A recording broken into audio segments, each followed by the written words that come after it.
మనుషులు లేరా? ఉన్నారు.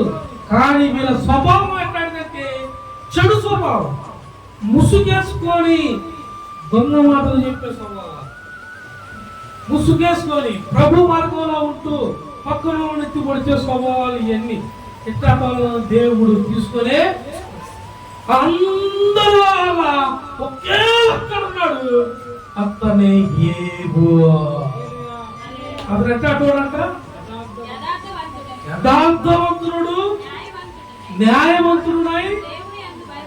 ఇది మన సంఘంలోని మూల వాక్యం మొదటి నుండి. ఇప్పుడు నుండి కాదు, ఫస్ట్ నుండి ఉందా లేదా? మనకి ఏం కావాలి? ముందు దేవుని యందు. ఇదే ఇవాళ ప్రసంగం నుండి వచ్చిన వాక్యం కూడా. దానికి విడమర్చి నేను చూస్తాను. చూడండి, యథార్థవంతుడు న్యాయవంతుడు పక్కన పెడితే ముందేం కావాలంటే దేవుడి దగ్గర భయము. ఈ భయము భక్తి ఉన్నవాడు సిలువను తాను మోసుకొని తిరుగుతాడు. ఏం వేసుకుని తిరుగుతాడు? సిలువను అంటే భారమును, దేవుని యందు బరువును, ఆయన కృపను, ఆయన ఆత్మను, ఆయన శక్తిని మన మీద భారంగా పెట్టాడు. మనందరి మీద భారం.